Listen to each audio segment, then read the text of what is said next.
Hello and welcome. If you've found me, welcome to this new podcast. My name is Aoife Read, and I have decided to start this podcast because it's something that I've been wanting to do for a really long time.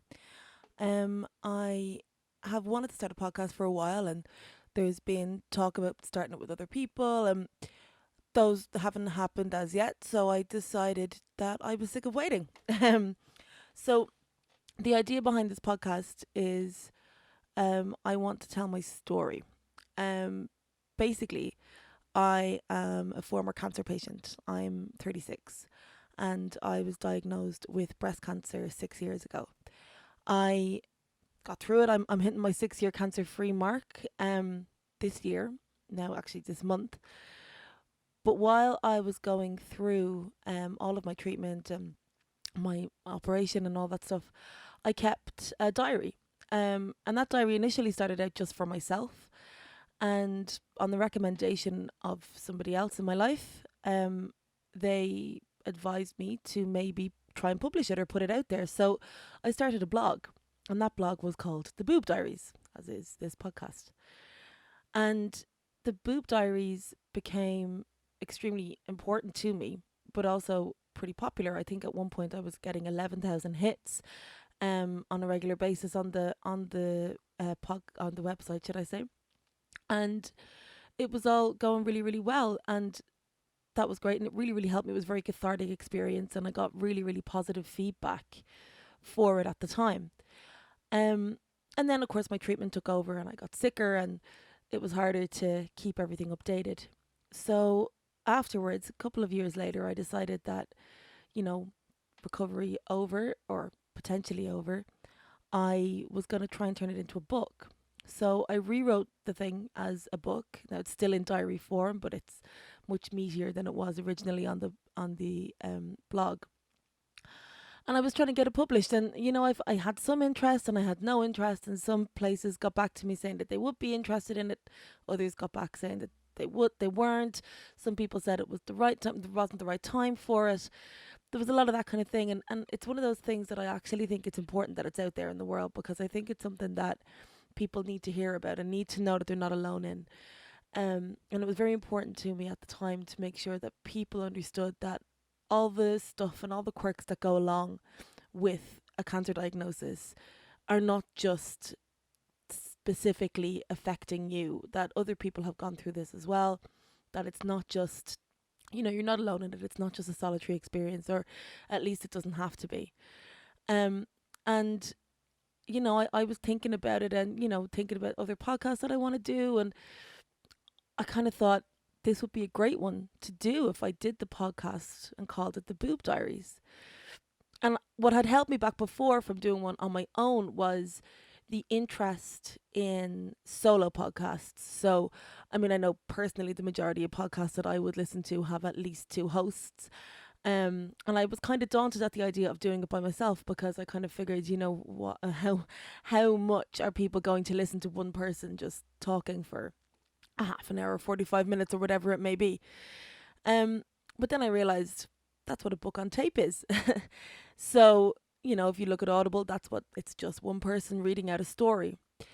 And then I figured, instead of doing a podcast about cancer and health, why don't I read out what I've written? It's not been published at the moment as of yet, so why don't I read it out?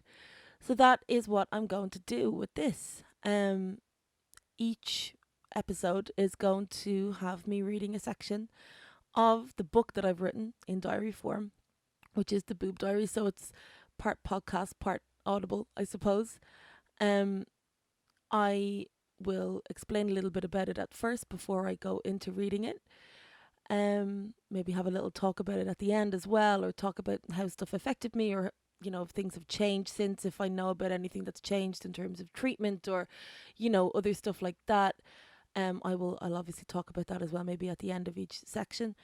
But yeah, that's what this is. So if that's something that you're interested in, that's excellent. I hope you stick around and listen to all of them. Um, and yeah, I suppose that's it. So without further ado, here is the first entry to the Boob Diaries.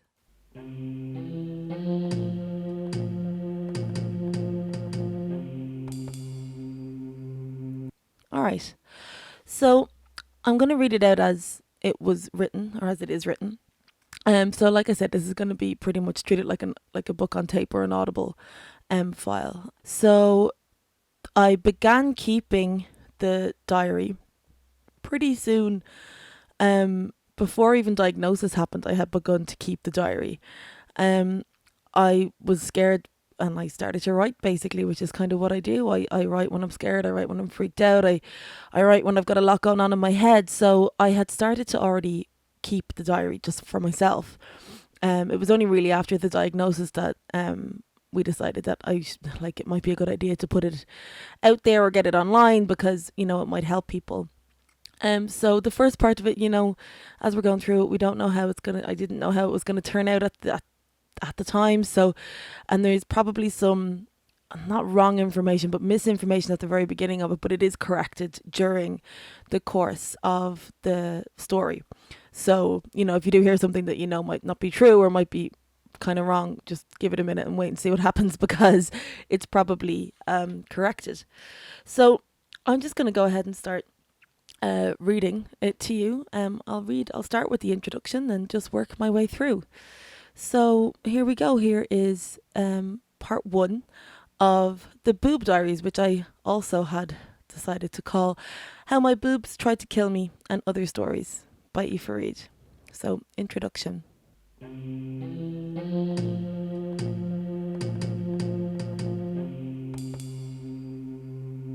You sit down at your laptop at the age of 35. You think, this is it. This is the book. That one book that everyone has in them.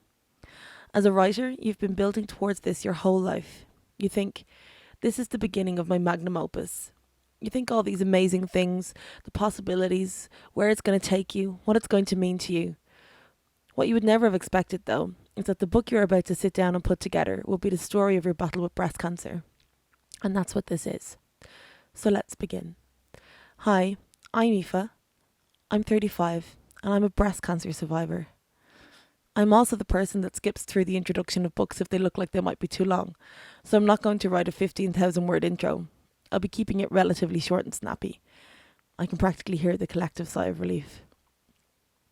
What you will find as you flick through these pages is not a novel, nor is it a life story. It is, for the most part, a diary. There are some snippets of poetry, 2 short stories, and some social media posts that I wrote into my diary to make sure that they were clear and concise before posting them.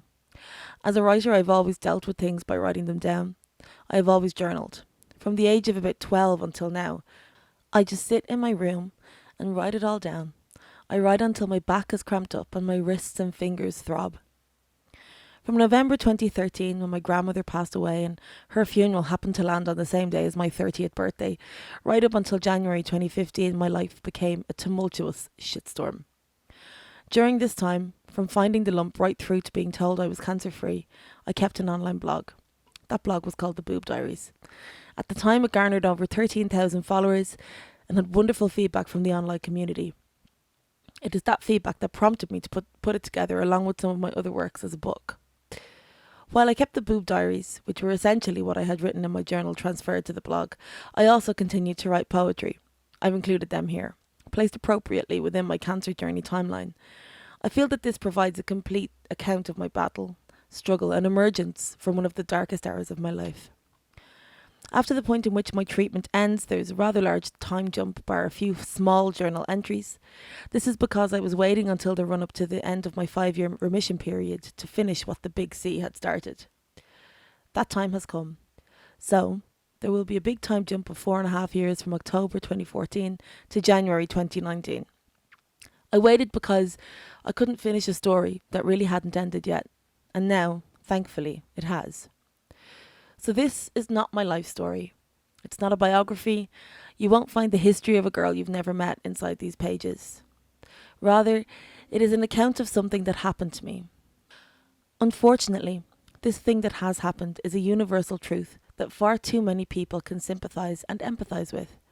And that truth is that cancer sucks. But this is not a book about how to survive cancer. This is just how I coped. Nor is it a quirky reference guide, although it probably will contain information that you may not previously have known. Neither is this a book written solely for people with cancer. Rather, it is for everyone, because like it or not, cancer is an every man's disease. Very few people will go through their lives untouched by it. Writing the Boob Diaries also served as my therapist. It helped me to know that the blog was helping others. I got countless emails, Facebook and Twitter correspondences from people who were overjoyed with the fact that someone else was sharing their journey. People unable to put into words some of their struggles finally felt as though they were not alone, that they weren't going crazy, and that someone somewhere out there felt it too. I benefited from the knowledge as well. The more people that contacted me, the more relief I felt, and the steelier my resolve got to beat this thing. So as you read this, take from it whatever you want. Take heart in the fact that I got through it. Take time to enjoy the poetry. Take solace in knowing that you're not alone. Or take comfort in being slightly more prepared than you previously would have been should it ever happen to you. Cancer is not as scary as you might think. There are gaps where I was too ill to keep the blog updated. I was going to go back and fill in those gaps, but I don't think that would have been right. The gaps speak for themselves. I was too sick. They are part of the story too. Sometimes it's more about what's been left unsaid. Sometimes silence is appropriate and necessary. So whether you're reading this because you too are a survivor, or you just fancied reading a bit of poetry, or your mother or sister or uncle is a cancer survivor, please read it with the knowledge that when the going gets tough, the tough get going. We are wells of deep hidden inner strength. We can all survive just about anything once we put our mind to it. I can't honestly tell you that I've enjoyed the ride, but I certainly have learned a lot from it, and I hope you do too. Part 1. My boobs are killing me. Literally. The 5th of the 1st, 2014. I am a woman of ample bosom. As a child of 9, I had the budding breasts of a 16-year-old in a stuffed wonder bra, and now at 30, I have a set of Waz bags generally only found on the silicone-saturated sets of larger budget American or Eastern European porn movies. They have been both friend and foe to me over the years. Weighing in at a whopping stone apiece, they have caused more back problems than I care to count, but luckily for me, despite their weight, they do defy gravity slightly, and for their size, are rather perky. Their buoyancy and sheer mass have been the gateway to many a steamy night in romantic entanglement, and they are currently an ongoing source of pleasure, entertainment, comfort, fascination, and, I suspect, obsession for my partner. Whether the bane of my existence or a handy crutch I used to use whilst trying to pull, my breasts have always been an intricate part of who I am. You see, you learn things when you have a killer cleavage. You learn that people worth talking to and spending time on are not the people who choose to constantly talk to your tits rather than your face. You learn that women are bizarrely cheeky and overfamiliar with you, grabbing and groping at you under the premise of, we're all girls here. You learn that people are desperately rude about other people's bodies, without even realising it. You learn that men have no idea of personal space and how not to invade someone else's. You learn that a lot of people base their opinions of others solely on appearances, and they make snap judgments and box people off into convenient little stereotypes. You learn how to utterly rock their world when you bring more to the table than blonde hair, big boobs and perfect teeth. And you learn how to revel in that and glean power from it. As a result of all this, I love my boobs. I really do. I love how they look on me. I love how they feel on me. I enjoy the slightly envious looks from other women. I love how my girlfriend looks at them and her reaction to them. And most of all, I love how they have made me see the world and given me a depth of understanding that I never would have achieved without them. They gave me a deep knowledge of how people think and react to others. That's why I'm sure you can imagine the unadulterated shock I felt when I found the lump. I'm a worrier. I automatically jump to the worst case scenario in my head about absolutely everything. So, when I found this large, painful lump, the first thought that went through my head was, I always knew I would probably get cancer. Swiftly followed by, how ridiculous am I going to look with only one giant boob? Melodramatic? Yes, but there you have it. That's just how neurotically my brain works. Discovering the lump over the Christmas period was less than ideal. Any bad news during the festive season is awful. It seems so much worse, not only because of the unending cheerfulness of all of the holly jolly idiots surrounding you, but because the holidays always take on that surreal quality where the normal rules of physics seem to stop applying to time and everything just goes so slowly and feels so long. A day seems like a week, and 2 weeks seems like months and months, or at least it felt like months and months until I was able to get to a doctor, despite it only being 2 weeks from when I found the lump in the first place to when I actually got to my GP. It was a bizarre 2 weeks. The lump started small and grew rapidly over 3 days, getting increasingly painful all the time. It eventually got so large that you could actually see it protruding from the base of my breast. But then, 3 days later, it had gotten smaller. The pain, though, did not subside. I eventually got to the doctor during that week. While most people's mind would be put at ease when the doctor told them that while it could be a malignant tumour, it wasn't likely, and it was probably an abscess. All it did to me was provide me with a whole new set of worries to put on top of the ones already there. If it is an abscess, it's a big one, and there's a risk of it bursting. But nothing is certain until I go for a mammogram. Of course, this whole conversation was held with me lying topless, boobs flopping to either side, arms above my head while she poked and prodded at me roughly, smiling away as though my lumpy breast was an everyday occurrence. It did lose some of its gravitas in my head at that moment, so in a small way, I'm grateful for her nonchalance.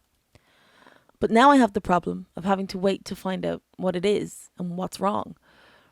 My brain constantly rushing towards inevitable hysterical fates, like me contracting septicemia from a burst abscess or having to have a breast removed and the subsequent reconstructive surgery and the decisions I would face then. Would I get the boob as big as my other one?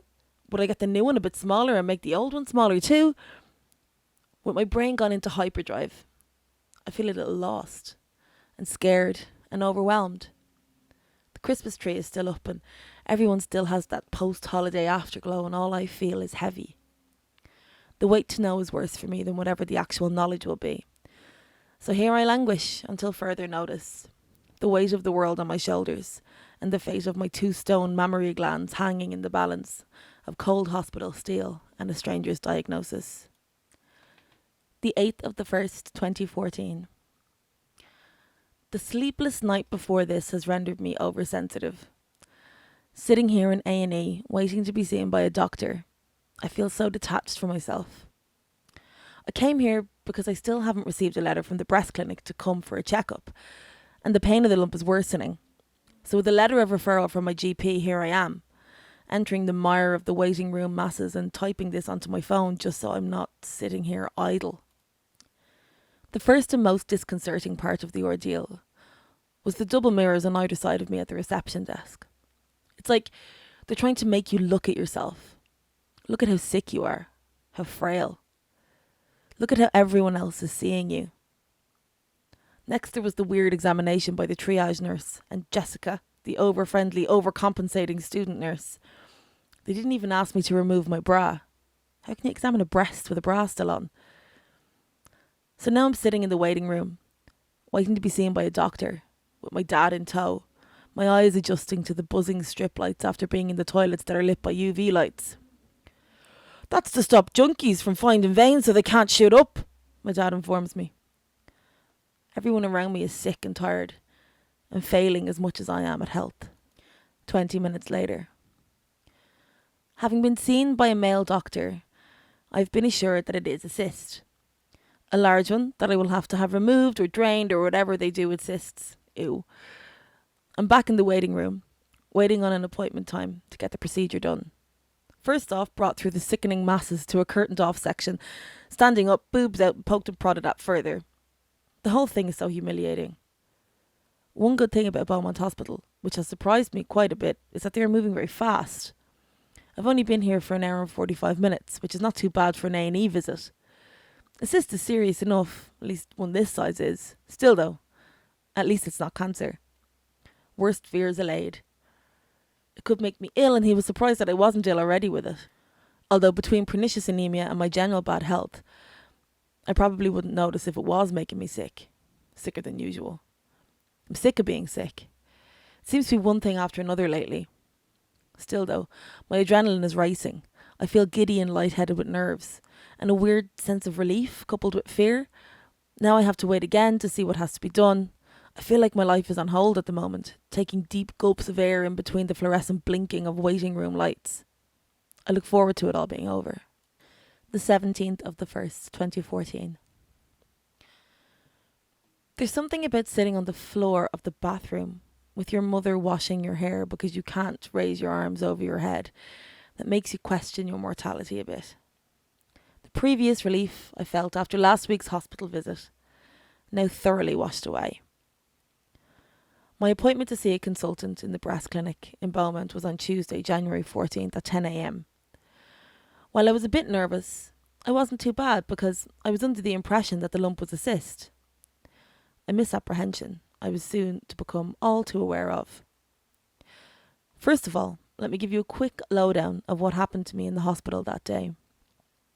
A breast examination, an ultrasound, a mammogram, another ultrasound, and 3 biopsies. Obviously, a cyst is not what we're dealing with, or at least it's not likely. The doctors and nurses in the breast clinic in Beaumont Hospital are wonderful. They are friendly and informative, and they do their best to keep you calm and make it as easy on you as they can. Still though, despite their best efforts, I felt as though the whole hospital had seen me topless that day. When I was sent for my first ultrasound scan, I was led to a changing room and told to take off my top and bra and put it on a hospital gown. This, I'm sure, is all well and good for ladies with a smaller bosom than I. But the last time I walked around in public with no bra on, I think I was about 9. It's a weirdly intrusive feeling to walk past people in a corridor with your girls set loose. You feel exposed and vulnerable. On display almost. But after 20 minutes, that was the least of my worries. I was still under the impression, at this stage, that this was a cyst. The very first doctor I saw said that they wouldn't be doing a mammogram, as they didn't need to do one when it was just a cyst. So my first sinking feeling began when, during the ultrasound, the doctor looked solemnly at the nurse and merely nodded. A few painfully silent moments later, and I was informed that I would have to have a mammogram after all. So, led back through the corridors, breasts bobbing everywhere under starched, scratchy cotton, I began to feel a rising panic.